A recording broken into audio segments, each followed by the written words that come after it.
Here's a special important message.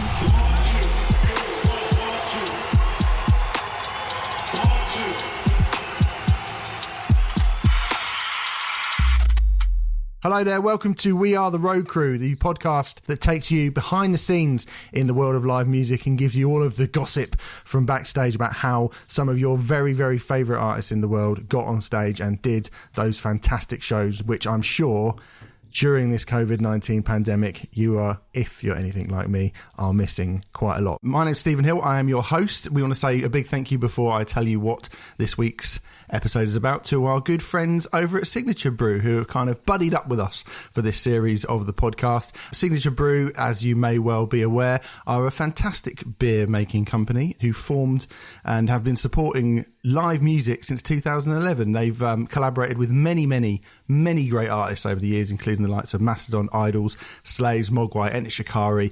They've brewed beers for those people. I can confirm at this point that those beers are delicious because they very kindly sent me a case of them last week. And I enjoyed getting rather tipsy and having a lovely time tasting their fine produce. Anyway, one of their fine produces that they do is the Backstage IPA, which is one of their core beers, named in tribute to all the backstage antics that go on, and a favourite for tour riders all across the world. So it's a kind of tropical flavoured, big hoppy taste if you're into that sort of thing. Of course you are.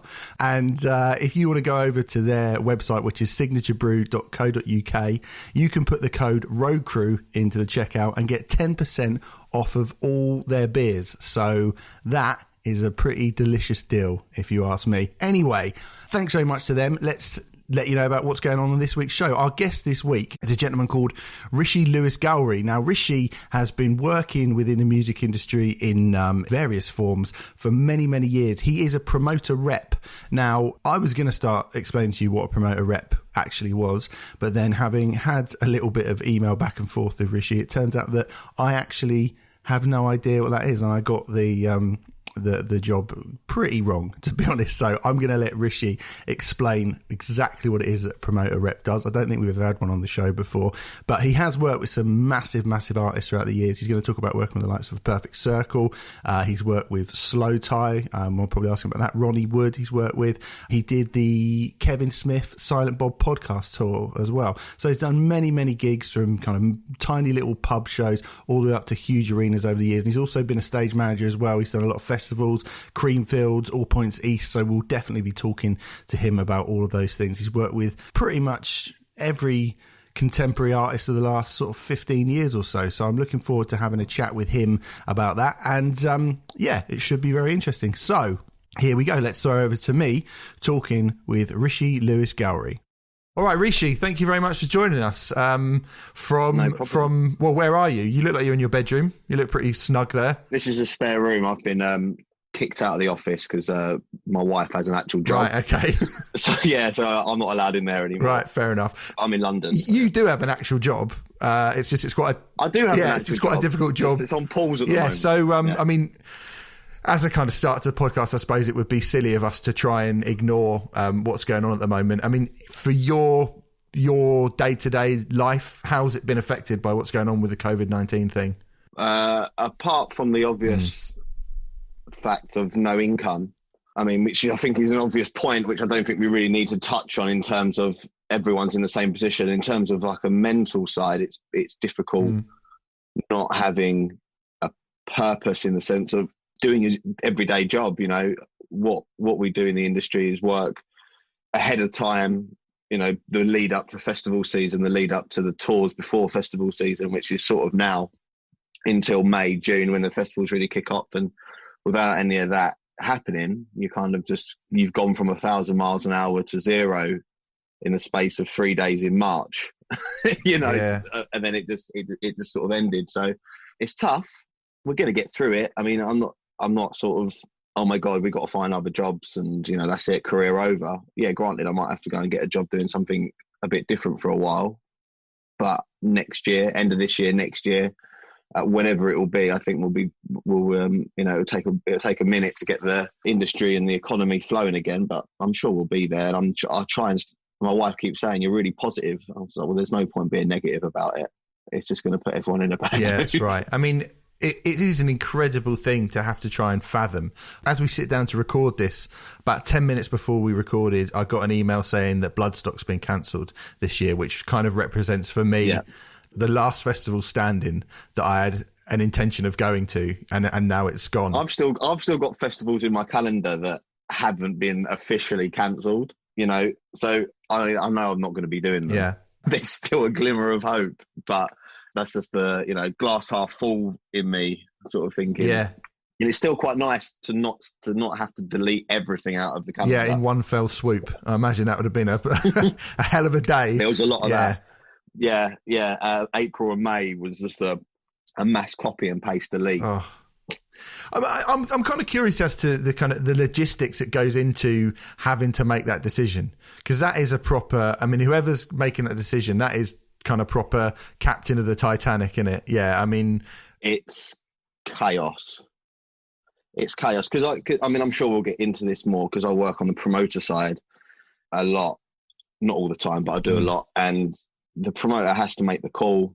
But they can't make a call until the government have said something, and then it falls into the category of force majeure, which is this whole other insurance thing. And I mean, it's so beyond my pay grade, and it's actually quite mind-boggling of how financially how this destroys. I mean, bigger promoters like myself that I work for, companies like Live Nation and stuff, that, you know, they'll be okay. They're huge. They've got their fingers in many pies. There's revenue coming in from other places, but the smaller local promoters that have had to cancel shows but still pay out refund tickets and stuff, you know, it's really going to hit them hard. And these promoters are still doing, you know, you can be an independent promoter and still put on a Wembley show and still put on an O2 show. You know, you haven't got to be a huge promoter to do that. You just got to have the bottle to front the money. Which is what they do. It's all about fronting that sort of that risk, not thinking something like this would happen. And when it does happen, you know, I'm sure a few houses have been remortgaged recently to pick up the deficit, but you know, it's not entirely what I do. So I don't want to jump into that too much. No, fair enough. I mean, it's just, as I sit there thinking about it, I mean, it's, for people who are listening to this, they might go, oh man, festival's been cancelled. My fun weekend out is not going to happen that I have every year with all my mates in a field. It's not going to happen. The logistics of putting a festival on is insane. I mean, I don't have any kind of level of expertise as someone like yourself would do about the actual putting together of a festival. Oh, I mean, putting together a festival, just the infrastructure side, before we come in with our lights and PA and video and staging and stuff, the amount of work that goes into putting in the fence lining, all of the toilets, all of the bars, all of the restaurants and everything that happens, and all of the council meetings and all the health and safety meetings and everything that happened, the ticketing, the marketing, it's insane, you know. And that starts right at the bottom. So like a one-dayer in your local town, fate style, to a multi-day camping festival at Reading or in central London, or, you know, the cancellation side of that is just on another level. And it's, again, not something I'm going to dive into because I'll just be talking and making it up as I go along, I think. Yeah, fair enough. Let's not dwell on it too long. What we should say is, obviously, it's a tough time, but you sound like you're being pretty positive around it all, and I hope... Try. Someone's got to be. Yeah, I know. I mean, I cross my fingers and hope that, you know, we'll soon see a return to some sort of live music. Let's try and avert our eyes from the catastrophe that is happening at the moment, and talk about yourself and your journey. I mean, first off, like the thing I usually ask people as we start this is your first kind of memories of music, and particularly your first memories of live music. First time you saw a band and how that felt and what it meant to you. Can you go back to there? There's like three moments. There's my first gig, which was at the Mean Fiddler underneath the Astoria, which I think if you was a home counties boy or a London boy or girl, that's pretty much your first gig. Yeah. One of them, yeah. You know, one of the first is definitely in Astoria. So it was that, went to go and see something corporate, a little pop punk band back in the day. I remember them. Yeah. Yeah. I was a big pop punk kid, still am in a way, but that must have been 2002-ish. maybe. That was my first live experience of going to a gig on my own, sort of being right up amongst it, mosh pits and all that sort of stuff. And went to my first festival, V Festival, and saw Queens of the Stone Age and Foo Fighters and Red Hot Chili Peppers when V Festival used to book these mammoth rock acts, and just watching it thinking, wow, I can't believe this goes on, and I've only just found out about it. I wasn't even that young. 2003, I would have been 13, 14. Right. I was going to these gigs on my own. My parents didn't take me to any shows, so to speak. Heavily influenced by music from them, but we never went to gigs. So that was my first real experience. And then pretty much straight after that, I joined a band. Right, okay. Playing what did you play? I played guitar. Right.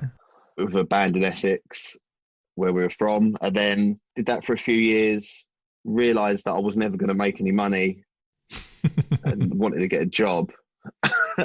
I think I've always been the sensible one in this situation, giving up the passion to sort of think, hang on, this isn't going to work, and then sort of started to see what people did backstage. We just started doing shows where there was like crew, in a sense of there was one or two people that were like earning a living and living in London doing my shows, but then I wasn't earning any money, and I was like, well, if this fella can do it, I'm going to see what all this is about. And then just realised there was a role called a tour manager that just at the time just seemed to be the mate that you should just hang around and get really drunk. I didn't really know there was actual things you had to do. I just thought it was just like the mate. So I was going to say, you seem so sensible, as in I've seen this guy who's making money from music and while everyone else is doing better.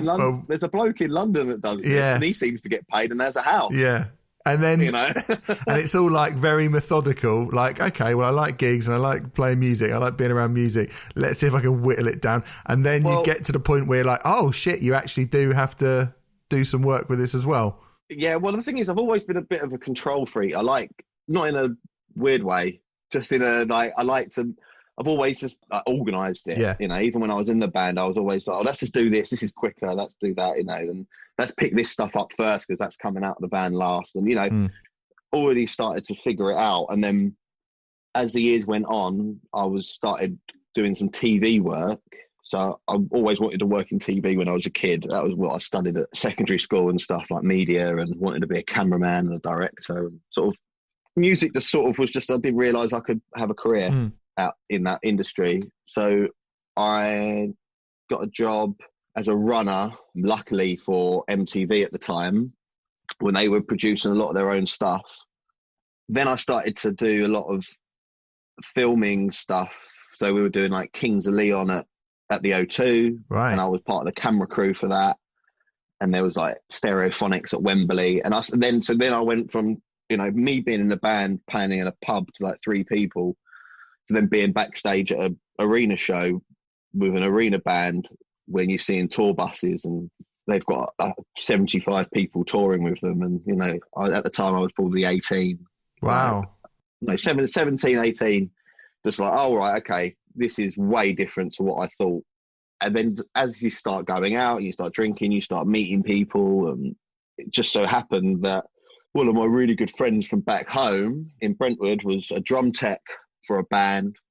And he used to take me around, and I used to go to all the after shows and meet people. And then you sort of dip in and out. And I don't know, there wasn't a really direct route for me because I wasn't an audio engineer. So I didn't have any skills in audio world. I wasn't a lighting guy. I wasn't a video guy. I was always going to be production, which was always, I felt a bit tougher to sort of try and break into because there's only one tour manager on the road. So you're fighting for one job on a tour. And then one day I just got really lucky and met someone who said, oh, I'll work in music. Why don't you come and work for me for a day and become my assistant? Cool. Right. This probably won't turn into anything.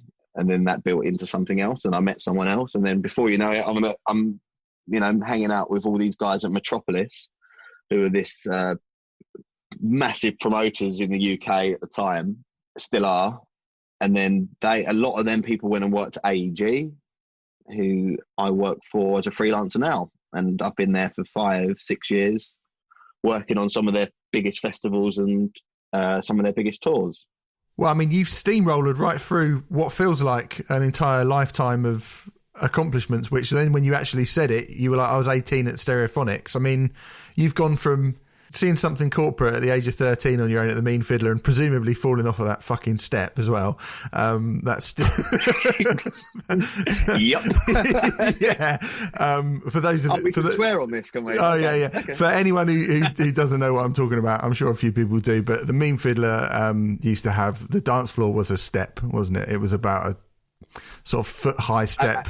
A dangerously high step. Why would you do that? And you had Slipped off you had to be stood on that to actually see the band, which meant that the entire capacity of the venue would congregate onto this little dance floor bit, and inevitably lots of people would get pushed off of it and it would be carnage. But hey, fun times. But anyway, 13 doing that. By 18, you've worked for MTV and you're on with Stereophonics and Kings of Leon. Well, yeah, I mean, look, I don't want it to arenas. sound like it was just, 12 hours in a day where you turn up. At the time, it was the most amazing thing I've ever done in my life. Going up to London, going to the back gate at Wembley where I'd probably hung out and waited for a band to leave when I was younger, to then walk up to that gate and then my name is on the guy's clipboard and you sort of get your sticky pass and you walk in and you meet everyone. It was cool, but I was there to do a job and I've always been a networker. But the TV world was tough. It's totally different to music. The same skill set in a lot of ways, but I found it very difficult to progress. And I don't think my love for it was there anymore, I was going to ask if it was something that you felt. I mean, obviously, as a music fan, you said, seeing Queens of Stone Age at V Festival was like, wow, I want to start a band. Whereas working in telly is not real. If you're not, I want to be an actor or I want to be a director. You're working within music, but you want music, don't you?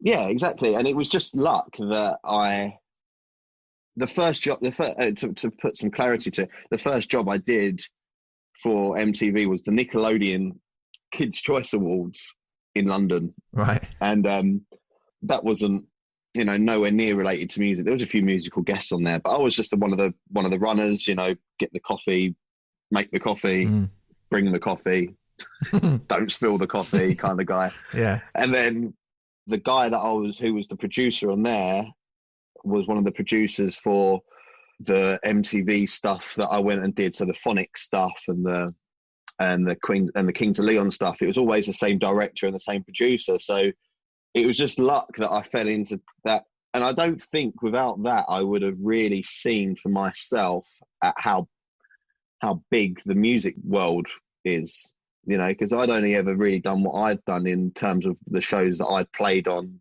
or tour managed. Yeah. when I thought I was just hanging around. So going and doing them shows really opened my eyes to how big and how important people are backstage at a show. There's no way you're going to see all that unless you're there. There wasn't any documentaries at the time. I don't think, that DVD extras was probably fairly new at the time. So you didn't really, there wasn't much sort of access to that world. There wasn't for me anyway. So when I did see that, it took me another 10 years to really break into that. I don't drive like an idiot. Right. So there's a lot of driving jobs in the industry that I couldn't do. Yeah. I didn't have a technical skill set. So I was very specific in what I wanted to do and I focused on it and I eventually got there. And I'm still learning. I've still got a million things I don't know about. And I'm sure you'll speak to a production manager now that are still learning every day. So there's still a long way to go. But in terms of getting there, I'm happy. I feel like I was getting to the best place I'd been before this all happened. Yeah. I think it's all part of an interesting journey. I think everyone we speak to, whether they're people who have a passion to work within the music industry and a passion for music, which it feels like is something that you had, or they have this kind of audiophile's ear, or they have a passion for creating light visuals or whatever it is, or specifically for guitars. I think everybody because it's not like you go to university and you come out and you go, right, now I apply for these jobs, and do you know what I mean? It's a little bit more different. It's harder to find your, that's the thing. your niche, I mean, isn't it? When you start off, you kind of have to think about what other jobs you want to do in the game, in the industry. And I saw that like guitar tech was like the coolest one. You know, you're the guy, and it's the one guy you always see on when you go to a gig. You know, the guy high up, you know, handing the guitars over, and I was just like, yeah, that is cool. That is a cool job. You know, I know how to play guitar. I can set a guitar up. I know how, you know, what cables go where and all that sort of stuff. I'll do that. So I was doing that for a little bit for the same band, who were really easy. You know, in my opinion, nothing had changed. 3 years later, I go to do a job for someone. Someone's, oh yeah, my friend Rishi's a guitar tech. He'll come and do it. And I remember turning up to the gig, and they had like MIDI and computers and, and stuff. And I was like, yeah, I think I missed the boat here, lads. I don't really understand digital. I'm more of an analog guy, you know. And that's when I realised that, you know, maybe I didn't want to be a guitar tech as much as I thought I did, because I hadn't learned all this extra technology that had just sort of started to roll out, you know. There's so many, I mean, I'm sure doing this podcast, you'll see how many different job roles there are in this industry that vary so much, but are so intricate and important to the gig. Yeah. The chef to the production manager. Absolutely. And you know, it's... And speaking of which, I think we should probably chat about what you do now, because you're a promoter rep now. So that is your main job, which I kind of, before we started recording, we were chatting and I sort of went, oh yeah, that's sort of that, isn't it? And you went, no, not really. And I realised that I didn't know what that was. And you said, that's all right, not many people do. So for the uninitiated, do you want to kind of explain what that is? Yeah, so at the moment I go between two job roles as a touring stage manager and a festival stage manager, mainly in the summer when touring's over, in terms of arena tours. And then when I'm not doing that, I'm a promoter rep for a couple of promoters in the UK, and that involves speaking to the promoter, the individual promoter of the show, who then gives me the budget and the costings of the show and any contact information. I then make contact with the artist management or the artist tour management, production management. I receive their tech spec.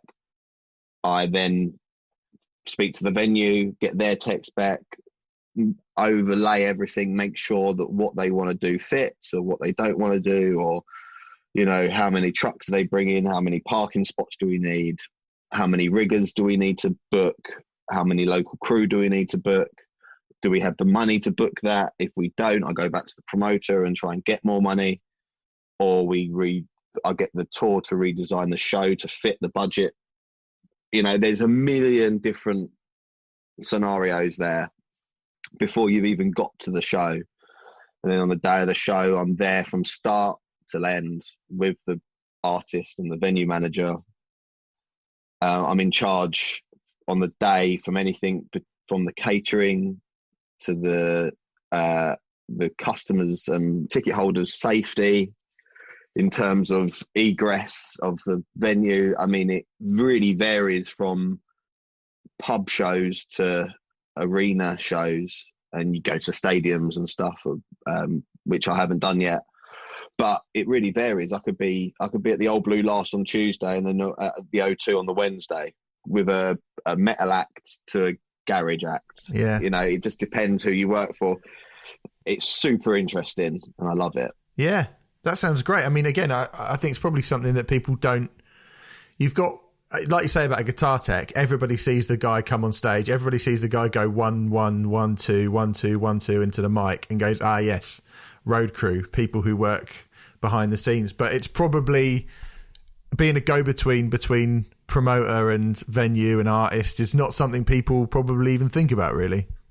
There's lighting guys that have been touring for years that still don't know what a promoter rep is. And I'm like, okay, so the guy, you know, when you go into a production office and there's like a random guy in the office that's normally on about 4 or 5 of your shows that you don't know who it is, but he seems to be really pally with the tour manager or the production manager, that's a promoter rep. Right. We're the guys, when you ask your boss where something is, the chances are that they've asked me where that is. You know, where are towels? Have we got fresh towels? Yeah. You know, can we get another fridge in the dressing room? You know, that's it. Really, like I say, it totally varies, and you really get to meet everyone. Yeah, it's amazing. Yeah, it has its days. Well, but I was about to ask that actually. It feels like that has got the potential for, if things go wrong, to make your job very, very difficult. Oh yeah. Has there been any situations that stand out at all that has happened that you can tell us about? The ones that I have dealt with, a lot of the time, it's just stupid, annoying stuff. Real basic. Just before doors, you know, you're the busiest between 6 and 7 or 7 and 8, whenever doors are. You're normally your busiest, and it's normally the most stressful. If you haven't had time to put the guest list together, anyone in the industry knows that on a London show, someone always puts guest list in at 3 minutes before doors or 5 minutes after doors, and you know you've got names on your WhatsApp, your Facebook, your email, your phone. You've written them down somewhere. You're trying to bring all these names together and stick them into a format and then print them out and give it to the person that's doing the door. And someone always asks you to, those towels that we asked for midnight, and you're like, yeah, mate, not now. You know, you're right. It sounds so pathetic, and like there's some major stuff that's happened on shows that it's quite scary, in terms of like crowd collapses and fires and stuff. And luckily, I haven't had to evacuate a crowd out of a small show, which is super easy because it's just kind of everyone leave, you know, music off. But I've never had to do that in an arena and made that call. I can imagine it's chaos. We've had a couple of show stops when you've got the venue manager and the police and stuff, and they're like looking at you. Yeah. all these people that have been in the industry for 30 years looking at me. Yeah. Going, it's your call, mate. It's a lot of responsibility. It's a lot of responsibility, but you take it in your stride. You know, this job's not for everyone. You know, 90% of the time it's a walk in the park, but then there's that 10% which you might only get a bit of over the course of a few years. And it really comes down at you, you know, and you're like, oh, okay, you know, we need 50 more crew. You're in Manchester on a Sunday, and you've just got to try and figure out, you know, we need the forklift is broken. We can't get anything off the trucks. Right. And you know, the CO2 hasn't turned up for the CO2 jets or the smoke machine or the flame or what, you know, and you're like, oh, right. And that, depending on how nice the production managers are on the artist, that's normally your problem to deal with, you know, and you kind of have to try your best and make it happen. So you're a fixer. You're like Winston Wolfe in Pulp Fiction. But for music, less brutal. Less brutal. You never had to clean up bits of people's skull off the back of a car before. Well, hopefully. I don't know. I've been to a few Slayer shows. I'm sure the promoter rep probably has to have done that at some point. Yeah, I'm sure. So I mean, doing that kind of thing, which obviously being within music, but obviously it's not far removed from music, but it's not the same as being in a band. And that kind of thirst you had for being in a band when you were in a band. Do you ever kind of think back to that guy and go, I wonder if he'd be happy with what I'm doing now? Do you think he would? You know what? Every single time we go for doors and then the headliner goes on at 8:30, 9 o'clock, I still get a buzz. Yeah. Whether it's a pub or an arena. Like, I've done a lot of shows with editors over the last couple of years. That they've been a band that I've worked with a lot over festival season and also touring, and I just did a show for them before all this happened at Wembley. And I went to a lot of shows as a kid at Wembley, and I've done 3 or 4 big gigs there. And recently I just remembered like standing side of the stage with the tour manager and production manager and just being like, microphone, you know, radio in hand to the venue saying, go house lights. And then you just look up and all these house lights disappear, and the band, and it's such a small part of my job, but it still gives me it's so exciting. Yeah. I remember being a kid on the barrier when the lights go off and you're just like, Yeah. and the fact that I controlled that, and the fact that I'm with the band and they go on and you see them walk up onto the stage and you're like, wow, this is fucking cool, man. What a job. Yeah, that is cool. I think everybody's searching for that. Everybody in music is searching for that feeling that I think you've just articulated that perfectly. When the lights go down, when you were a kid in the crowd, or when you were younger, when you were a teenager, and you go to a gig, and when those lights go down, it's one of the. Just thinking about it now, it doesn't matter what band. I mean, I listen to a lot of metal, a lot of pop punk, a lot of rock, but then I do a lot of hip hop for the promoter. Yeah, a lot of grime, which comes with its own problems. But even when the chaos of that day has ended and you're just about to go on, again, it's the same feeling. Trying to get all these guys on stage, and you finally get it done and it's all on time, and you go. And the venue manager goes, how long's their set? And you're like, don't worry, it won't go over curfew. You think. Yeah. And, the band will cough and you still got another 4 hours to go before you can go home. But it's the best feeling in the world, and I'm sure there's a lot of people that are bored of it now, and they might get to a point where I'm just like, I can't do this anymore. But for the time being, I'm pretty content and pretty happy with my career choices. It took me a while to get there, and I've still got a long way to go. But it's fucking cool, man. I just get to go and watch shows every day and hang out with people that are cool. It's super fun. Yeah. Speaking of the sort of the people you get to hang out with, I'm interested in some of the bands that you've worked with over time. I mean, you mentioned hip hop there. I noticed on the little resume that I got sent, you've worked with Mr. Slowthai. So my very good friend Oscar, who works for Golden Voice and AEG, big promoter, he phoned me up. I do a lot of his shows as a rep for him. And he phoned me up and said, dude, I've got this new act. It's called Slowthai. He's going to blow up. He's going to be great. Do you want to do the show? And it was at Hoxton Hall, Hoxton Theatre. And tiny venue. And he phones me up and he goes, right, change your plan. You got to get there early because we're having a coffin delivered. And you need to be there to take the... And I was like, what the fuck is going on here?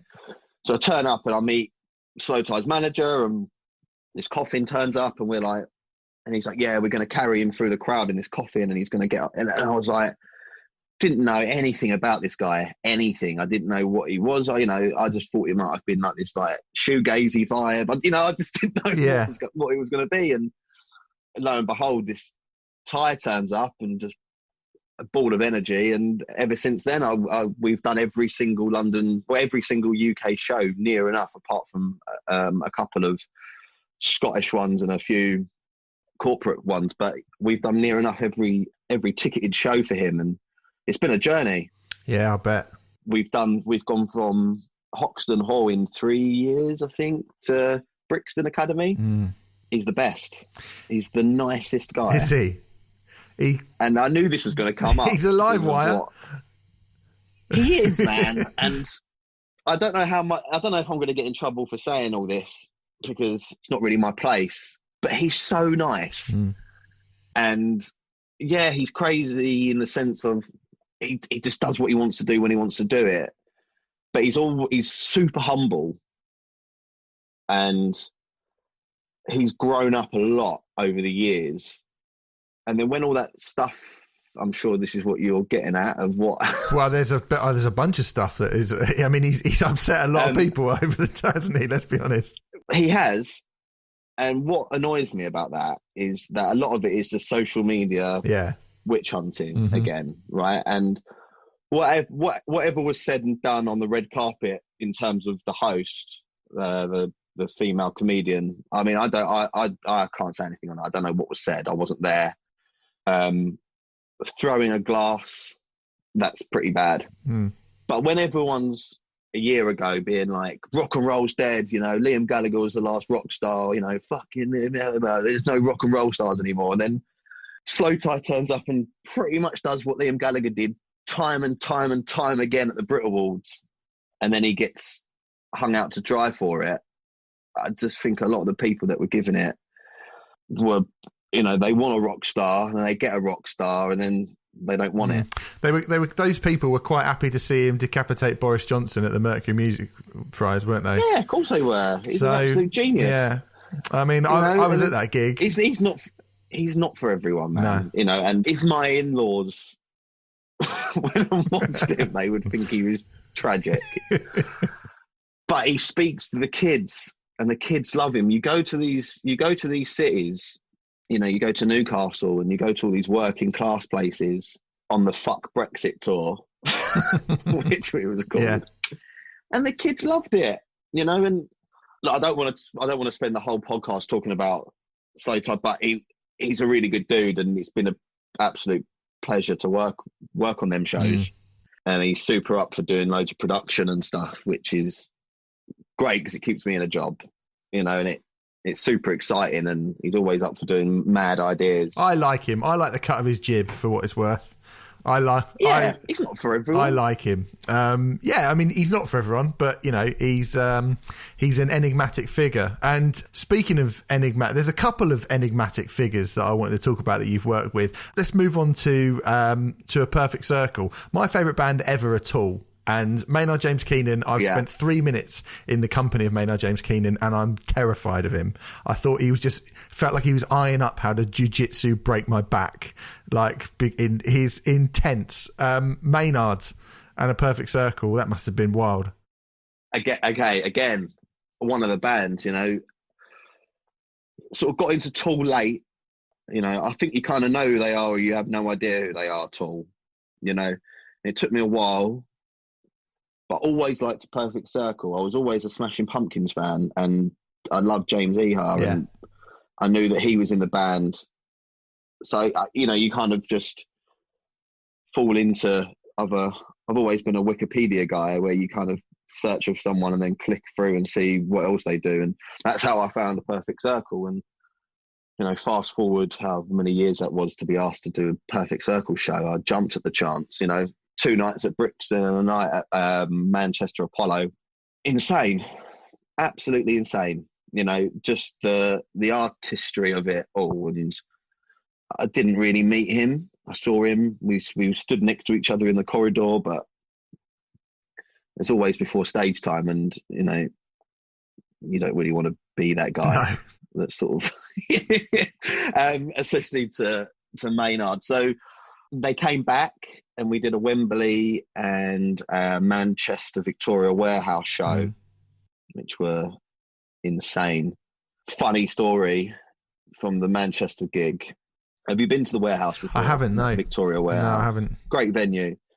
So we all know, if you don't, people that are listening, if you don't know, A Perfect Circle are just like the brainchild of the most artistic metal frontman of all time, in my opinion. But even more so than Tool. I mean, A Perfect Circle are just in the moment, and they're a live band for me. What they do on record does not transcend to what they do on stage. It's just, it blows your mind. You don't have to be a music fan to understand how good it is. During the encore, he's dark the whole time. You don't see him. He's on a riser in the middle of the stage, or right at the back of the stage, in darkness the whole gig. You don't see his face. You don't see his body, just like an outline. Super weird. Yeah. But makes it even more mysterious. Yeah. The whole gig's building up. Now, this venue, and I'm probably going to get in trouble from the venue manager for this, but it's quite a funny story. Encore happens, biggest song, and around the back of the venue, there's like a security office where the sort of local crew hang out and the security sit. But where it was just a warehouse, it hasn't really been done up properly since it's been bought by a big venue management company. So it's still, gritty around the edges, but someone decided to lean on the house light switch during the encore. Now, if you've ever turned on a light switch in a warehouse before, it sounds like a spaceship about to take off. It's like that of lights going on up the length of the warehouse. And he's been in darkness the whole gig, and then someone leans on the switch, and the whole warehouse is illuminated. Oh no. Yeah, it was the worst. I think that story might be lost on people that don't understand the Perfect Circle. Well, put it this way. Tool my favourite band. Maynard's my favourite frontman ever. I spent 3 minutes in the same room as him, and I was terrified of him. And he's like my hero. Imagine being the guy that's yeah. He just likes wine and jiu-jitsu and like intimidating people is the vibe that I get from him. He gave me a bottle of wine. Did he? Wow. Yeah, and I kind of wish I kept it, but I drank it and it was fucking amazing. And it's from his vineyard in I can't remember where he is, like Utah ways, I think, but it's just the best. Moving on to, although I could talk about Tool and Maynard all day really, but I won't. You also did the Kevin Smith Silent Bob podcast tour, did you not? That's another interesting gentleman.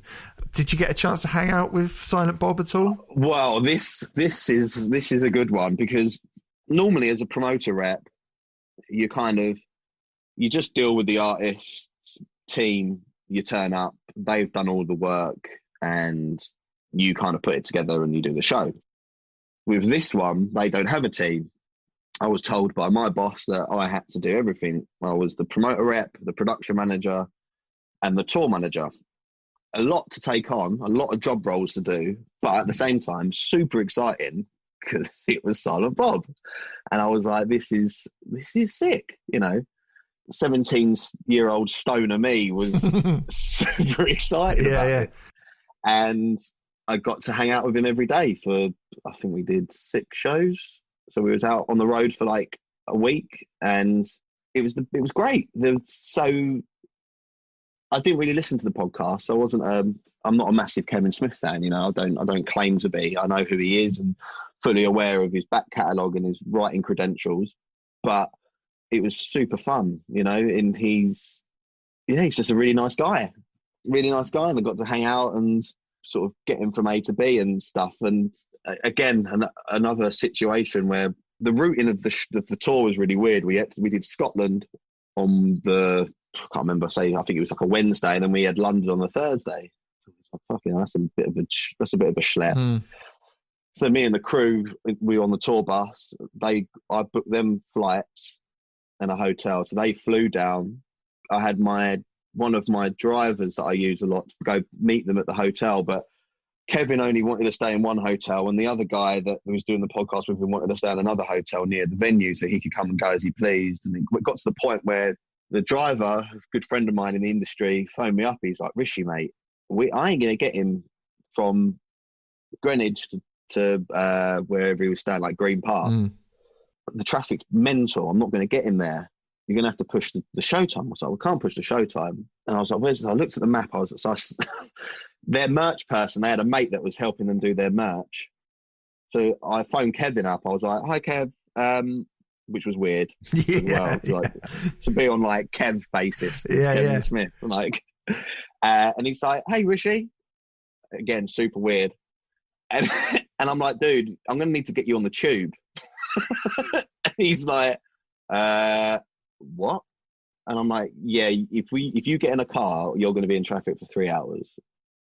So I'm sending, I can't remember the guy's name, I'm sending such and such to meet you at your hotel, and you're going to get on the tube. And he's like, and this guy's pretty famous. Yeah. He's definitely recognizable. Oh, yeah. He's like, yeah, no problem. So he's like, as long as someone comes and meets me. And I was like, I would come and do it, but I've got to stay at the venue. So send someone, get him on the tube. And I was like, look, dude, it's one line, Jubilee line, straight to the venue. Forgetting that there's, 3,500 people queuing at the Indigo.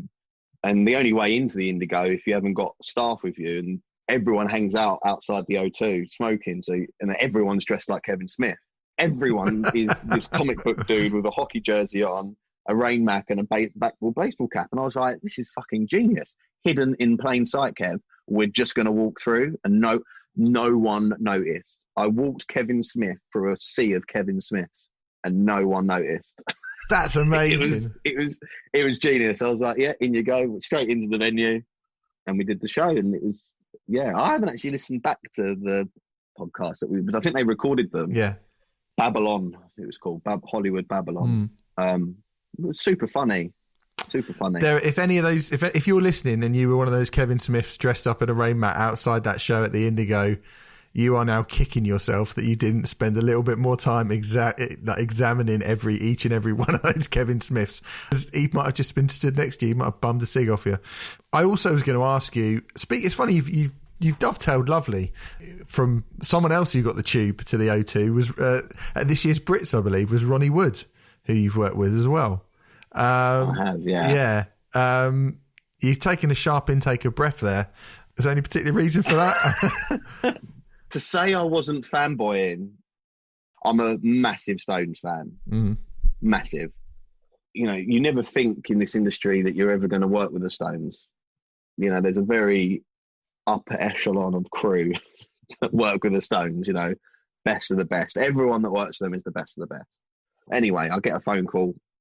Do you want to do this gig? And it wasn't, no one told my boss. She always does this to me. She never tells me what it is, so she just gets me to say yes before I know what it is. Because sometimes she'll stitch me up and put me on something really shit.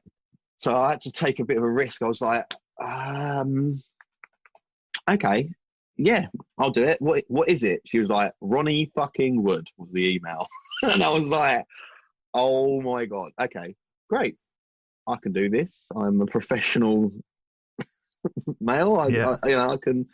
And it was great. You know, kept himself to himself. He sort of turns up when he turns up and does his thing. Yeah, Ronnie Wood style. You know, it was just a really nice tour, man. And the promoter, Will, he kind of knows a lot of the Stones guys, so it wasn't so much of he just introduced me and I was sort of in the family kind of thing.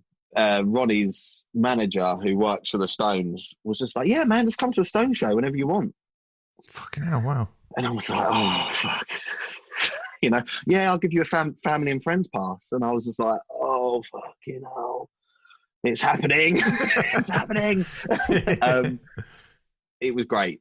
It was really interesting, you know, and I loved Chuck Berry, and that was what the tour was. It was just Ronnie playing Chuck Berry tunes with this insane house band.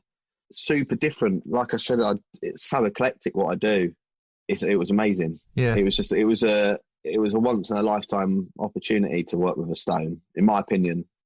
And Ronnie's, I always feel like the most approachable because you just see him around London. Well, like I say, on the tube.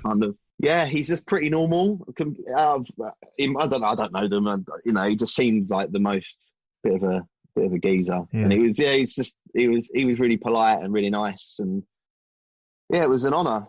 Great.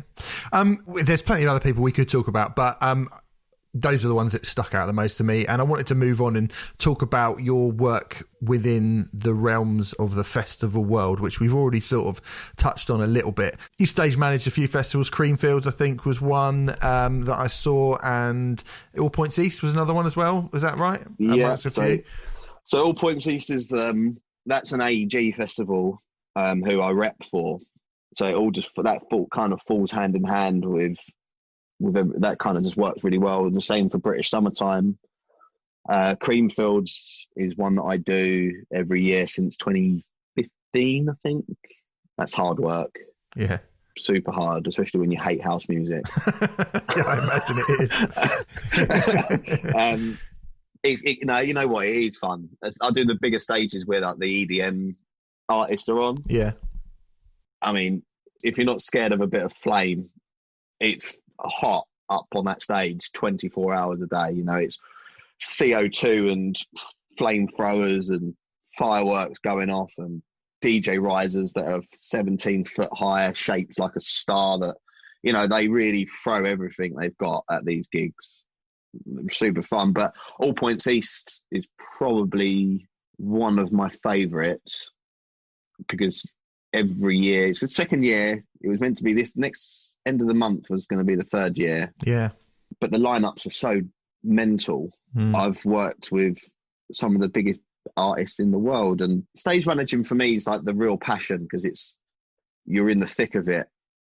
You know, you're right on there with everyone, and it's so high speed, like the way it works, a stage on a big festival for like 10 minutes every hour. And then it's just sort of really chilled while the band's on. And then you get the next band ready, and then it's just chaos.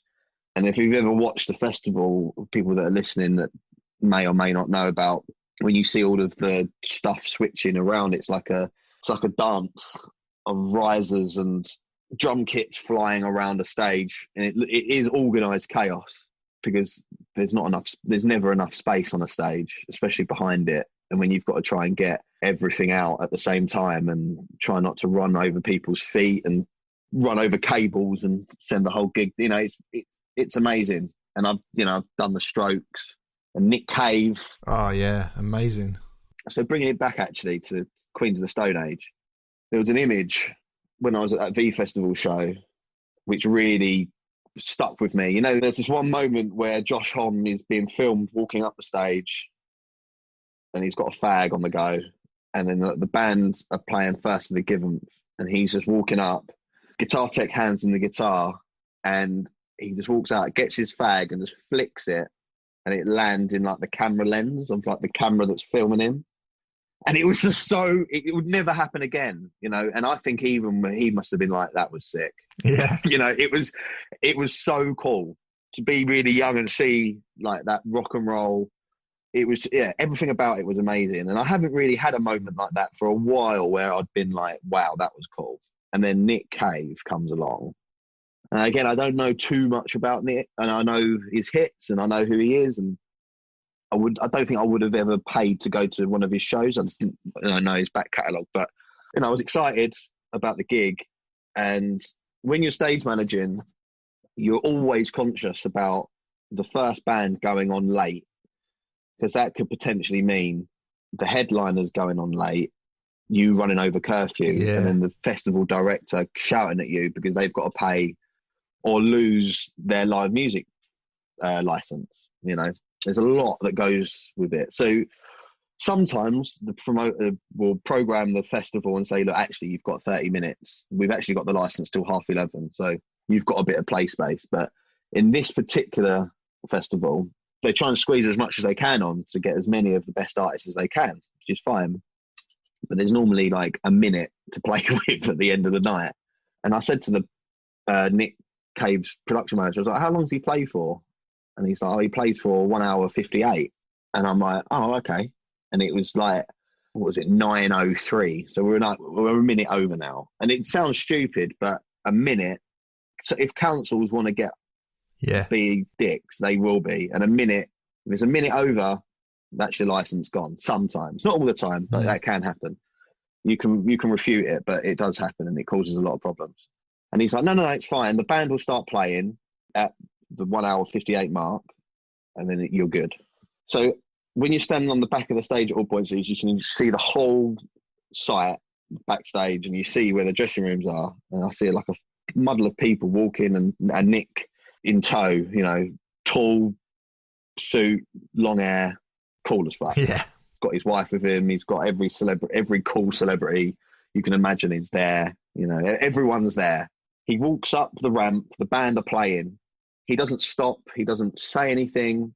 He carries on walking. He walks onto the stage and then stands on the railing of the stage, the barrier that he's got like an ego ramp laid out, and just opens his arms, and it all crescendos and the song starts. But if you saw how seamless it was, I just don't understand how like I was like, oh wow. And he came off stage, bang on 11 o'clock, like bang on.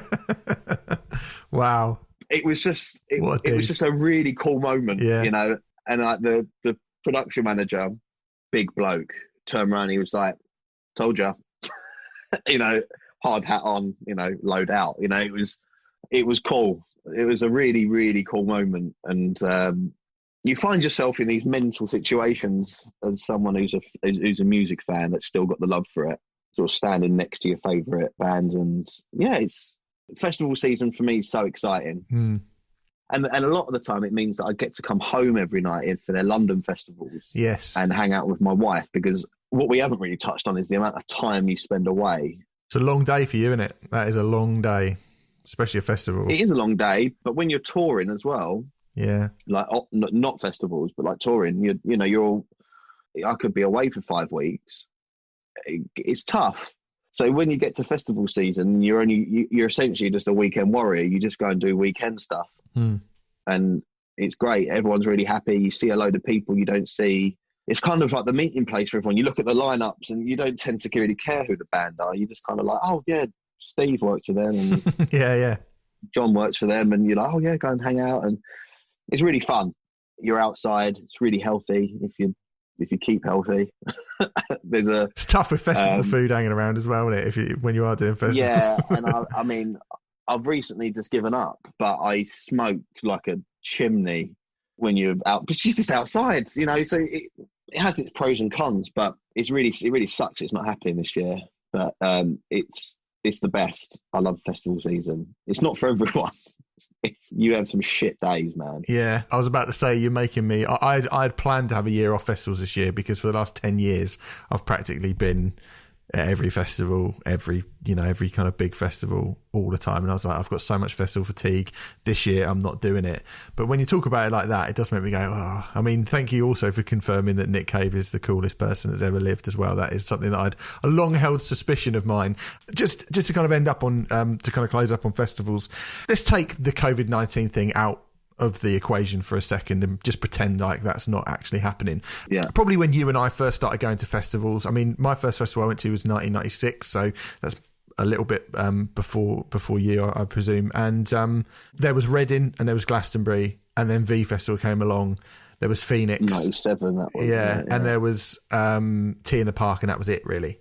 Whereas now, today, the festival market is, some would say, burgeoning and expanding to oversaturated. Some would say oversaturated and bloated. There are festivals for pretty much every tiny little genre of music, from kind of instrumental post-rock all the way to massive hip-hop and EDM artists who could fill stadiums on their own, and every single thing in between. What do you think the future... You know what? I think a lot of these festivals have been around, but you just weren't aware of them because we didn't have social media when we were younger. I think a lot of these festivals, there is a lot of new ones that cater to, like you say, loads of different genres. But I was working End of the Road Festival for years. That's been going for way longer than I ever knew it existed. Yeah, you know, and that's like a super muso one. You know, half the lineup you wouldn't know, but 10,000 people know every word to every song. It's one of them kind of, you don't see a single mobile. It's amazing. But I feel like there's a lot of festivals now where it's great for us because it keeps a lot of us in jobs, which is amazing. But what it also does, it puts festival people, festival producers, festival directors on a budget because they're competing with everyone else, and therefore bringing down how much they can pay people. So actually, yes, there is loads more work, and yes, there is loads more festivals, but it actually hurts the industry in a sense that they need the crew need the work, but the festival can only pay a third or 2/3 of how much your day rate is. So it does dilute it a bit, which I've found, especially for someone that's just starting off, that's younger. Some of the artist liaison teams that are really young, and some of the assistant, it's a bit different for me now, where I've been doing festival season for long enough to be able to sort of pick and choose the festivals I do now, which is amazing because you'd just be saying yes to everything otherwise. And it got to one year where I did like 17 festivals or something, and I was just like dead, and it was just, but that's what you do when you're younger because you've got the energy to do it. It's great for music that there's so many festivals. Whether or not everyone's going to go to them all the time, I don't know. It's great for exposure. And a lot of the time, bands will say it's kind of worth just getting a name on the poster. A lot of bands don't, if the tickets don't sell, they don't really care because they've got paid and their name's on a poster, which has been flung around social media so many times. The name's kind of, it's just free advertising. And then there's the side of live bands only work well when they've got a full crowd. And I don't know. That's a whole other series of podcasts talking about how many festivals there are in. It is. I've kind of chucked that at you pretty late on in the day after a long chat. But at the same time, it's great. I think it's great. The boom world that we're in for festivals at the moment, I think is great. But the problem is everybody wants to expand, don't they?